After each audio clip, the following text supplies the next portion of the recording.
Of course, at the pandemic start, many of us stumbled into some new ways of eating, cooking more at home and maybe snacking more throughout the day since our refrigerators and pantries are so close by. News Channel 5's Jennifer Krause reveals more about how the pandemic has changed how we eat over the past year and offers some advice on how to get your health back on track. Over the past pandemic-filled year, many families have seen changes in the way they eat and what they eat. A recent Consumer Reports survey found that about 80% of Americans say they've made at least one change in the food they eat or the way they source or prepare it. And those changes could affect their health. Eating well is especially vital right now because obesity, heart disease, and diabetes all increase the risk of COVID-19 complications. So this is a really good time to evaluate your diet and see which habits you want to keep and which you want to change. Did you put on the so-called COVID-19? Maybe it wasn't 19 pounds, but you're not alone.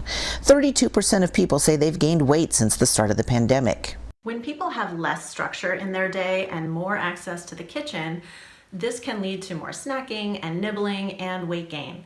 So make it easy on yourself to grab healthy options by planning out your meals and your snacks in advance. Another trend, early on in the pandemic, supermarket shortages, hikes in food prices, and stay-at-home orders led many folks to find alternatives to going into the grocery store. 49% of shoppers used a grocery delivery or pickup service. That's up from 27% before the pandemic. For many people, this sparked the question, where does my food come from?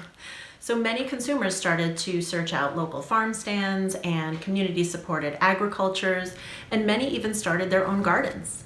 And some research suggests that gardening can increase mental well-being, something we all could use a little more of right now. That was our Jennifer Krause reporting, and while some have had too much, others have experienced food insecurity. A Consumer Reports survey found 1 in 5 American grocery shoppers had to turn to a food bank during this pandemic. So just a reminder to help out your neighbors when you can. A lot of people still going through a tough time. Nikki